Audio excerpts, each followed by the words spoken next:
नमस्कार दोस्तों, आपका स्वागत है आपके अपने YouTube channel study with Jupiter में। दोस्तों, आज राष्ट्रीय आंदोलन का भाग 11 देखेंगे। इसके अंतर्गत गांधीवादी चरण का ये भाग 2 होगा। इसमें गांधी जी से जुड़ी प्रमुख घटनाएं तथा आंदोलनों के बारे में हम चर्चा करेंगे और देखेंगे मोहनदास करमचंद गांधी से कैसे महात्मा गांधी बन जाते हैं। चलिए बढ़ते हैं वीडियो की ओर। जैसा कि हमने पिछले वीडियो में गांधी जी के बारे में देखा था, उसके बाद गांधी जी का अफ्रीका में संघर्ष देखा था, उसके बाद गांधी जी भारत आते हैं 1915 में। अब उसके आगे की घटनाओं को देखते हैं। गांधी युग की प्रमुख आंदोलन एवं घटनाएं। महात्मा गांधी 9 जनवरी 1915 को गोपाल कृष्ण गोखले की सलाह पर भारत आते हैं। इसलिए 9 जनवरी को प्रत्येक वर्ष प्रवासी दिवस के रूप में मनाया जाता है। गोपाल कृष्ण गोखले को अपना राजनीतिक गुरु माना इन्होंने। राजनीतिक गुरु गोपाल कृष्ण गोखले की सलाह पर भारत भ्रमण की यात्रा पर गांधी जी निकल पड़ते हैं। जब गांधी जी भारत आए थे तब प्रथम विश्व युद्ध चल रहा था। गांधी जी ने अंग्रेजों की विश्व युद्ध में सहायता करने की अपील की। गांधी जी चाहते थे कि जैसा कि उन्होंने दक्षिण अफ्रीका में अंग्रेजों का साथ दिया तो कुछ नरमी मिली थी, तो उनका मानना था कि अंग्रेजों का हम साथ देंगे तो भारतीयों के लिए कुछ रियायत होगी। गांधी जी ने ज़्यादा से ज़्यादा नौजवानों से अंग्रेजी सेना में भर्ती होने की अपील की, क्योंकि अंग्रेज भी चाहते थे, क्योंकि प्रथम विश्व युद्ध चल रहा था तो सैनिकों की अत्यधिक आवश्यकता थी। इसलिए अंग्रेजों को भारतीय नौजवानों की जरूरत थी। भारतीयों, खासतौर पर गरम दल के नेताओं ने गांधी जी को भर्ती कराने वाला सार्जेंट कहा। ये भर्ती कराने वाला सार्जेंट जो सेना में भर्ती कराते हैं उन्हें सार्जेंट कहा जाता है।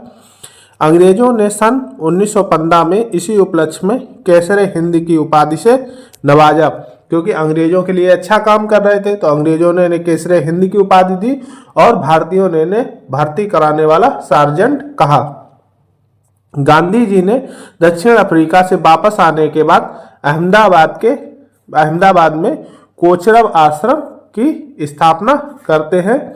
इसे सत्याग्रह आश्रम के नाम से भी जाना जाता है। जो कोचरब आश्रम है इसे सत्याग्रह आश्रम के नाम से जाना जाता है। ये कोचरब में स्थित है। यह आश्रम 2 वर्ष बाद प्लेग की चपेट में आने के कारण बंद करना पड़ा। उसके बाद नया आश्रम साबरमती नदी के किनारे बनाया गया, जिसे साबरमती आश्रम, जो सत्याग्रह का बदला रूप था। सत्याग्रह आश्रम जो कोचरब आश्रम था उसको हटाकर वहां से साबरमती नदी के किनारे साबरमती आश्रम बनाया जाता है सन 1917 में। चलिए आगे अब देखते हैं आंदोलनों का। चंपारण आंदोलन, इसे इतिहास में चंपारण सत्याग्रह के नाम से जाना जाता है। सन 1840 के दशक में नील की खेती अंग्रेजों ने प्रारंभ कर दी थी। नील की खेती भी प्रथम स्वतंत्रता संग्राम का एक कारण के रूप में रही थी। जो नील की खेती होने लगी थी, जो प्रथम स्वतंत्रता संग्राम ने देखा था, उसमें नील की खेती भी कहीं ना कहीं अहम भूमिका निभाती है।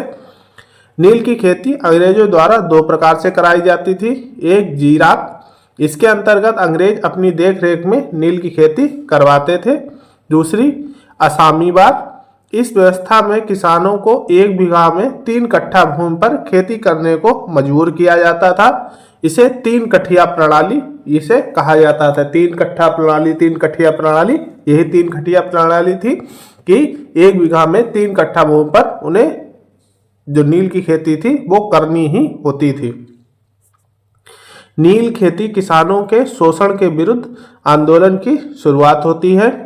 इसके स्थानीय नेता राजकुमार शुक्ल थे। अन्य नेता इसमें राजेंद्र प्रसाद, ब्रजकिशोर प्रसाद, मजहरुल हक, महादेव देसाई, अनुगुरु नारायण सिंह, ये कुछ अन्य नेता थे। प्रमुख रूप से राजकुमार शुक्ल थे। अभी हम राजकुमार शुक्ल के बारे में देखेंगे। ये चंपारण सत्याग्रह के नाम से भी जाना जाता है। इसको 1917 का चंपारण सत्याग्रह। जो नील की खेती होती थी उससे एक तो नील की खेती करने वाले का स्वास्थ्य खराब रहता था, दूसरा नील की खेती जिस भूमि पर होती थी वो भूमि बंजर के समान हो जाती थी। इसलिए नील की खेती करना किसानों के लिए दुष्कर था। इसी के खिलाफ, नील की खेती के खिलाफ चंपारण आंदोलन होता है। चलिए अब देखते हैं राजकुमार शुक्ल की बारे में। राजकुमार शुक्ल के बारे में अपनी आत्मकथा सत्य के प्रयोग के 5वें अध्याय के 5वें भाग के 12वें अध्याय में नील की दाग में गांधी जी लिखते हैं। गांधी जी की जो आत्मकथा है सत्य का प्रयोग, उसमें जो 5वां भाग है उसका 12वां अध्याय नील का दाग है। उसमें गांधी जी क्या लिखते हैं, लखनऊ कांग्रेस के अधिवेशन में जाने से पहले मैं चंपारण का नाम तक नहीं जानता था। नील की खेती होती थी, इसका ख्याल तो कभी भी ना के बराबर था। गांधी जी कहते हैं जब लखनऊ का अधिवेशन होता है उसमें जाने से पहले तक मैं चंपारण का नाम तक नहीं जानता था और ना ही नील की खेती के बारे में कभी मैंने सोचा भी था। इसके कारण हजारों किसानों को कष्ट भोगना पड़ता है, इसकी मुझे कोई भी जानकारी ना थी। उन्होंने आगे लिखा है कि राजकुमार शुक्ल नाम के चंपारण के एक किसान ने वहां मेरा पीछा पकड़ा, क्योंकि गांधी जी बहुत दक्षिण अफ्रीका में जो उनके प्रयोग किए गए थे उसे फेमस थे। इस कारण से जो राजकुमार शुक्ल होते हैं वो गांधी जी का लखनऊ अधिवेशन में पीछा पकड़ लेते हैं। वकील बाबू आपको सब हाल बताएंगे कहकर मेरा पीछा करते जाते हैं और मुझे अपने यहाँ आने का निमंत्रण दे जाते हैं राजकुमार शुक्ल जी। महात्मा गांधी ने राजकुमार शुक्ल से कहा कि फिलहाल उनका पीछा करना छोड़ दें, 1-2 दिन में वहां ठहरकर अपनी नज़रों से वहां का हाल देख लूंगा। बिना देखे इस विषय में मैं कोई अपनी राय नहीं दे सकता हूं। इसके बाद गांधी जी कानपुर चले गए, लेकिन शुक्ल जी ने उनका पीछा वहां भी नहीं छोड़ते हैं। वहां उन्होंने कहा यहाँ से चंपारण बहुत नज़दीक है, 1-2 दिन दे दीजिए। इस पर गांधी जी ने कहा अभी मुझे माफ़ कीजिए, लेकिन मैं वहां आने का वचन देता हूं। उसके बाद गांधी जी अपने आप को बंधन सा महसूस करने लगते हैं। इसके बाद भी इस जिद्दी किसान ने उनका पीछा नहीं छोड़ा है। ये जिद्दी किसान है राजकुमार शुक्ल जी। और देखते हैं इनके बारे में। वे अहमदाबाद में उनके आश्रम तक पहुंच गए और जाने की तारीख तय करने की जिद करने लगे। जो राजकुमार शुक्ल जी हैं वो अहमदाबाद पहुंच जाते हैं। ऐसे में गांधी से रहा नहीं गया। उन्होंने कहा कि वे 7 अप्रैल को कलकत्ता जा रहे हैं। उन्होंने राजकुमार शुक्ल से कहा कि वहां आकर उन्हें लिवा ले जाएं। शुक्ल जी ने 7 अप्रैल 1917 को गांधी जी के कलकत्ता पहुंचने से पहले ही वहां डेरा डाल दिया। इस पर गांधी जी ने लिखा कि इस अनपढ़ लेकिन निश्चयी किसान ने मुझे जीत लिया। ये रहे राजकुमार शुक्ल जी। इन्हीं के कारण ये मोहनचंद करमचंद गांधी से महात्मा गांधी बन जाते हैं। इन्हीं का श्रेय सबसे ज़्यादा है। इसीलिए ये भैरव लाल दास जी ने एक किताब लिखी है, महात्मा गांधी के तीसरे गुरु पंडित राजकुमार शुक्ल जी। ये इनके तीसरे गुरु हैं जिन्होंने मोहनदास करमचंद गांधी को महात्मा गांधी बना दिया। गांधी जी माने और 10 अप्रैल को दोनों जन कलकत्ता से पटना पहुंच जाते हैं। इसके बाद कमिश्नर की अनुमति ना मिलने पर भी महात्मा गांधी जी ने 15 अप्रैल को चंपारण पहुंचे। चंपारण का किसान आंदोलन अप्रैल 1917 में हुआ। गांधी जी ने दक्षिण अफ्रीका में सत्याग्रह और अहिंसा के आजमाए हुए अस्त्र का भारत में पहली बार प्रयोग चंपारण की धरती पर करते हैं। यही उन्होंने यह तय भी किया कि वे आगे से केवल एक कपड़े में ही गुजर बसर करेंगे। ये आप देख सकते हैं एक ही धोती में। गांधी जी का यह अभियान सफल रहा। 3 कठिया प्रणाली समाप्त की गई। कर 25% तक कम कर दिया गया। अवैध वसूली का 25% वापस करने को अंग्रेजी सरकार सहमत होती है। रविन्द्रनाथ टैगोर ने गांधी जी को इसी अवसर पर महात्मा की उपाधि से नवाजा। ये रहे राजकुमार शुक्ल जी। इनके कारण मोहनदास करमचंद गांधी महात्मा गांधी बन जाते हैं। चलिए अब आगे के और देखते हैं। अहमदाबाद मिल मजदूर आंदोलन। सन 1917 में अहमदाबाद में प्लेग की बीमारी फैलने के कारण मिल कर्मचारियों को प्लेग बोनस दिया जाता था।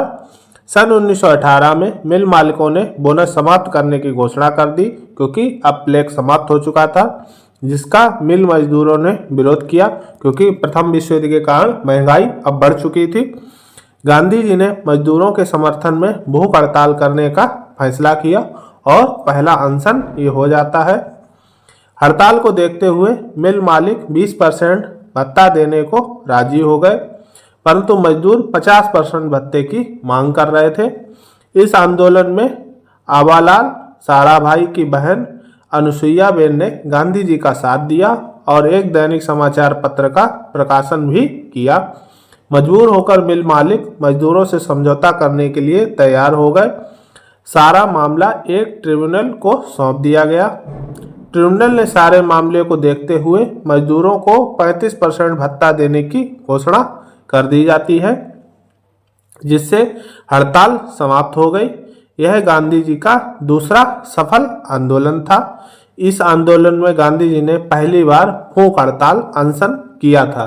जो पहली बार गांधी जी ने भूख हड़ताल की थी वो अहमदाबाद मिल मजदूर आंदोलन में की थी, और ये अनुसुईया बेन है इनके साथ में, जिन्होंने पत्र का प्रकाशन कर करके अहमदाबाद मजदूरों की मांग को उठाया था। चलिए अब बढ़ते हैं आगे। अगला है खेड़ा सत्याग्रह। सन 1917 ईस्वी में गुजरात जिले की पूरे साल फसल मारी गई, क्योंकि बताया जाता है बाढ़ का प्रकोप हो गया था। किसानों के दृष्टि में फसल चौथाई भी नहीं हुई थी।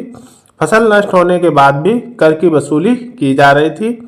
किसानों के असंतोष की जांच विट्ठल भाई पटेल तथा गांधी जी ने स्वयं की थी। गांधी जी ने किसानों के लगान न देने को कहा और अंग्रेजी सरकार से कर माफ करने के लिए आंदोलन किया। स्थानीय नेता मोहन लाल पांड्या गांधी जी के आदेश पर कुर्क हुए खेत से प्याज की फसल उखाड़ लाए। जो क्या किया था अंग्रेजों ने, जिसने लगान नहीं चुकाया था उसकी खेत को जब्त कर लिया था, कुर्क कर लिया था। जो कुर्क हो चुका खेत था, तो स्थानीय नेता जो मोहनलाल पांड्या थे, गांधी जी ने कहा कि वो जो तुम्हारी प्याज की फसल है उसे उखाड़ लाओ और इस आंदोलन की शुरुआत करो। और अन्य किसानों से भी ऐसा करने को कहा कि जिस जिस किसान की जो फसल है वो अपनी फसल काट लाओ। गांधी जी की अपील पर वल्लभ भाई पटेल अपनी अच्छी खासी वकालत छोड़कर सामने आ जाते हैं। अंग्रेजी सरकार ने बिना कोई सार्वजनिक घोषणा किए ही गरीब किसानों के लगान की वसूली बंद कर दी। अंग्रेजी सरकार झुकने को तैयार नहीं थी, लेकिन जो लगान वसूल किए जा रहे थे उन पर रोक लगा देती है। इसी आंदोलन को भारत में पहला गांधीवादी सत्याग्रह भी कहा जाता है।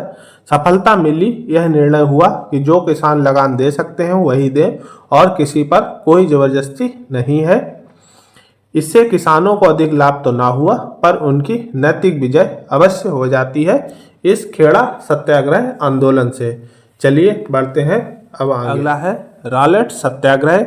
यह गांधी जी द्वारा आयोजित पहला अखिल भारतीय आंदोलन था। यह आंदोलन मुख्यतः शहरी था। रॉलेट सत्याग्रह, इसका केंद्र पंजाब था। 24 फरवरी 1919 के दिन गांधी जी मुंबई में एक सत्याग्रह सभा का आयोजन करते हैं। गांधी जी ने हड़ताल का आयोजन रविवार के दिन किया था। हड़ताल के दौरान दिल्ली आदि कुछ स्थानों पर भारी हिंसा हुई। इस पर गांधी जी ने सत्याग्रह को वापस ले लिया। डॉक्टर सैफुद्दीन किचलू और डॉक्टर सत्यप्रकाश की गिरफ्तारी हो जाती है। 13 अप्रैल को सैफुद्दीन किचलू और डॉक्टर सत्यपाल की गिरफ्तारी के विरोध में जलियांवाला बाग में लोगों की भीड़ इकट्ठा होती है।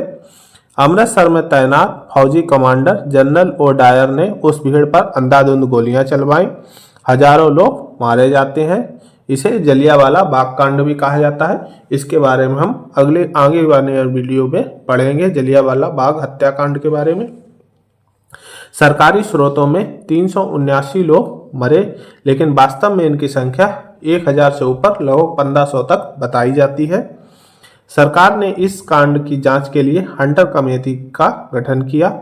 रविन्द्रनाथ टैगोर ने नाइटहुड की उपाधि का त्याग कर दिया। इससे द्रवित होकर जो रविन्द्रनाथ टैगोर होते हैं वो नाइटहुड की उपाधि त्याग कर देते हैं। चलिए अब रॉलेट एक्ट को भी देख लेते हैं, जिसके खिलाफ में ये आंदोलन होता है। रॉलेट एक्ट 1919, हालांकि इसके बारे में हम पिछले वीडियो में भी इससे पूर्व पढ़ चुके हैं, लेकिन इसके बारे में यहाँ पर भी थोड़ा समझते हैं। 26 जनवरी 1919 को रॉलेट एक्ट की स्थापना हुई। 19 मार्च 1919 को ब्रिटिश सरकार द्वारा भारत में उभर रहे राष्ट्रीय आंदोलन को कुचलने के उद्देश्य से इसे निर्मित कानून किया गया था। यह कानून सिडनी रॉलेट की अध्यक्षता वाली सोडियन समिति की सिफारिशों के आधार पर बनाया गया था। रॉलेट एक्ट का सरकारी नाम अराजक और क्रांतिकारी अपराध अधिनियम 1919 था। याद रखिए, अराजक और क्रांतिकारी अपराध अधिनियम 1919 था। इसे गांधी जी ने काला कानून कहा, जो गांधी जी इस रॉलेट एक्ट को काला कानून कहते हैं।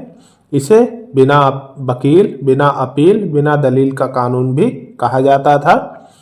किसी व्यक्ति पर बिना मुकदमा चलाए 2 वर्ष का इसमें कैद का प्रावधान था। सरकार को यह अधिकार मिला था कि वह किसी भी भारतीय पर अदालत के बिना मुकदमा चलाए उसे जेल में बंद कर सके।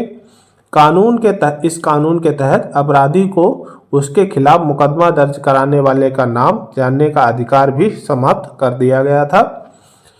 राजद्रोह के मुकदमे की सुनवाई के लिए एक अलग न्यायालय की स्थापना की गई। मुकदमे के फैसले के बाद किसी उच्च न्यायालय में अपील भी नहीं की जा सकती थी। रॉलेट एक्ट में ये नियम आया था। राजद्रोह के मुकदमे में जजों के बिना जूरी की सहायता से सुनवाई करने का अधिकार भी प्राप्त हो गया था।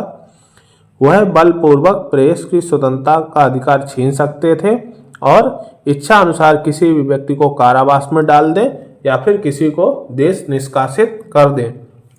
ये सब रॉलेट एक्ट के अधिनियम थे के अंतर्गत आते थे।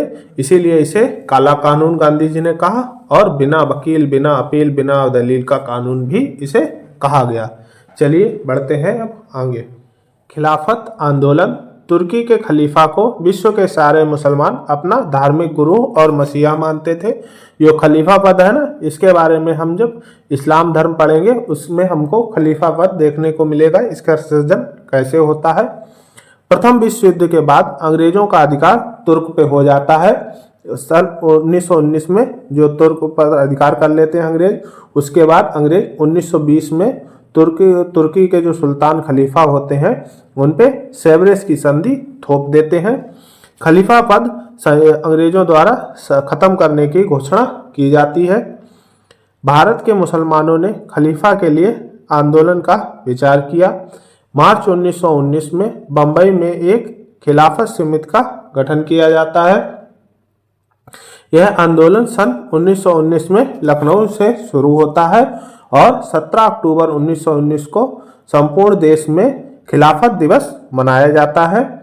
23 नवंबर 1919 को हिंदू और मुसलमानों की एक संयुक्त कॉन्फ्रेंस हुई, जिसकी अध्यक्षता महात्मा गांधी ने की थी, जो अभी आगे देखने को मिलेगी। गांधी जी ने इस आंदोलन का समर्थन किया और मुसलमानों के प्रिय नेता के रूप में उभर कर आते हैं। प्रारंभ में इस आंदोलन का नेतृत्व शौकत अली और मोहम्मद अली ने किया और गांधी जी ने इसका नेतृत्व बाद में किया था। जैसा हमने बताया था, 23 नवंबर 1919 को हिंदू मुसलमान, पहले गांधी जी उसका समर्थन करते हैं, मुसलमानों के हितैषी हो जाते हैं। उसके बाद 23 नवंबर 1919 को जो कॉन्फ्रेंस होती है उसकी अध्यक्षता महात्मा गांधी करते हैं। गांधी जी द्वारा अखिल भारतीय खिलाफत कमेटी बनाई गई, जिसकी अध्यक्षता स्वयं महात्मा गांधी करते हैं। इसी खिलाफत कॉन्फ्रेंस की बैठक में हजरत मौसानी ने अंग्रेजों के खिलाफ असहयोग का प्रस्ताव रख दिया।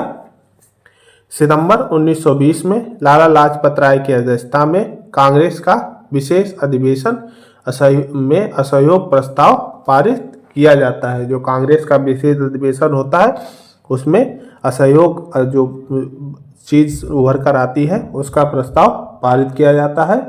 चलिए अब आगे और देखते हैं। असहयोग आंदोलन, जैसा कि हमने देखा था, खिलाफत आंदोलन से असहयोग आंदोलन का जन्म होता है। 1 अगस्त 1920 को असहयोग आंदोलन प्रारंभ करने का निश्चय किया जाता है। 4 सितंबर 1920 में लाला लाजपत राय की अध्यक्षता में कांग्रेस के विशेष अधिवेशन में असहयोग प्रस्ताव पारित किया जाता है। यह आंदोलन 1 अगस्त 1920 से 12 फरवरी 1922 के बीच में चलता है, जब तक गांधी जी इस आंदोलन को वापस नहीं ले लेते हैं 5 फरवरी की चौरी चौरा की घटना के बाद में। गांधी जी ने कैसरे हिंद की उपाधि का त्याग कर दिया और इस आंदोलन की शुरुआत कर दी। इस आंदोलन का नारा था 1 वर्ष में स्वराज। याद रखिएगा, असहयोग आंदोलन का नारा था 1 वर्ष में स्वराज। असहयोग आंदोलन महात्मा गांधी की देखरेख में चलाया जाने वाला प्रथम देशव्यापी जन आंदोलन था। इस आंदोलन की विशेषताएं क्या थी, इसे देखते हैं। यह अखिल भारतीय आंदोलन था। इसमें छात्रों, महिलाओं, किसानों की भागीदारी प्रमुख रूप से थी। शराबबंदी आंदोलन का प्रसार किया गया। अछूतों का मुद्दा राष्ट्रीय राजनीति में पहली बार उठा। इस आंदोलन में हड़ताल का कोई स्थान नहीं था। इसमें भूख हड़ताल जैसा नहीं था, यह केवल आंदोलन था। इसमें क्या क्या थे, विदेशी वस्तुओं का बहिष्कार और विदेशी शिक्षा का बहिष्कार। ये प्रमुख रूप से दो चीजें उभर कर सामने आती हैं। चलिए और आगे। सरकारी नौकरी, सरकारी उपाधियों का बहिष्कार किया गया। इसके अंतर्गत शिक्षा के लिए राष्ट्रीय विद्यालयों की स्थापना की गई। कौन कौन से राष्ट्रीय विद्यालय थे? अलीगढ़ में जामिया मिलिया, काशी विद्यापीठ, गुजरात विद्यापीठ और बिहार विद्यापीठ, ये कॉलेजों की स्थापना की जाती है। इंजीनियरिंग कॉलेज के विद्यार्थियों के प्रशिक्षण के लिए मजरूर हक के द्वारा चरखा बनाने का कारखाना सदाकत आश्रम और सन 1921 में खोला जाता है। इस क्षेत्रीय मुद्दे भी इस आंदोलन से जुड़ जाते हैं, इसीलिए इसका रूप व्यापक हो जाता है। पंजाब में अकाली आंदोलन भी इससे जुड़ जाता है। आंध्र प्रदेश में वन प्रतिबंधों के विरुद्ध जनजातियों का वन सत्याग्रह जोड़ा जाता है। राजस्थान में भील आंदोलन और बिजौलिया आंदोलन इससे जुड़ता है। केरल तट पर 1921 में मोपला विद्रोह, इन मोपलाओं ने खिलाफत गणराज्य की स्थापना कर दी जाती है। सरकारी आंकड़ों के मुताबिक 1921 में 396 हड़तालें हुई, जिसमें 6 लाख श्रमिक शामिल थे और 70 लाख का लगभग इसके द्वारा नुकसान हो जाता है। इस प्रकार से ये खिलाफत आंदोलन था। चलिए खिलाफत आंदोलन के बारे में और देखते हैं। बिहार में ये आंदोलन अत्यंत लोकप्रिय हुआ। जो ये आंदोलन था, ये बिहार में असहयोग आंदोलन बहुत लोकप्रिय होता है। बिहार आंदोलन की गांधी जी ने प्रशंसा की, इसलिए ये लोग बहुत उत्साहित हो जाते हैं। उसके बाद 5 फरवरी 1922 को गोरखपुर के पास चौरी चौरा कांड की घटना होती है। चौरी चौरा कांड की जो घटना होती है, इसके बारे में हम आगे विस्तार से पढ़ेंगे। जब जलियांवाला बाग कांड पढ़ेंगे उसी में इसको भी कवर करेंगे। 22 पुलिसकर्मी लगभग मारे जाते हैं, अंग्रेज पुलिसकर्मी होते मारे जाते हैं। आंदोलन का स्वरूप हिंसक हो गया था। बारदोली प्रस्ताव पास कर गांधी जी ने आंदोलन वापस ले लिया। 12 फरवरी को 10 मार्च 1922 को गांधी जी को गिरफ्तार कर लिया गया तथा न्यायाधीश ब्रूमफील्ड ने गांधी जी को असंतोष भड़काने के अपराध में 6 वर्ष की सजा दे दी। जो ब्रूमफील्ड होते हैं वो गांधी जी को सजा देते हैं। इसमें बहुत सारी शर्तें भी होती हैं। उसके साथ ये भी कहा जाता है कि अगर सरकार कोई अधिनियम ला के इनको छोड़ना भी चाहे तो छोड़ सकती है, ऐसा कुछ नहीं, बहुत सारी बातें होती हैं। स्वास्थ्य संबंधी कारणों के से उन्हें 5 फरवरी 1924 को रिहा कर दिया जाता है। उसके बाद गांधी जेल चले जाते हैं। उसके बाद जो घटनाएं होंगी उसको हम अगले वीडियो में कवर करेंगे और फिर गांधी जी रिहा होंगे, उसके बाद पुनः जेल जाएंगे। वहां तक हम इसको देखेंगे, डांडी मार्च वगैरह अगले वीडियो में हम कवर करेंगे। आज के लिए इतना ही। इस वीडियो में हमने देखा जलियांवाला बाग कांड, उसके बाद हमने देखा चौरी चौरा का कांड। इस तरीके से ये कांड है, ये हम अगले वीडियो में कवर करेंगे। और ये मोहनदास करमचंद गांधी महात्मा गांधी बन जाते हैं। वीडियो अच्छा लगा हो तो लाइक करें, सब्सक्राइब करें तथा शेयर करें। आज के लिए इतना ही। धन्यवाद।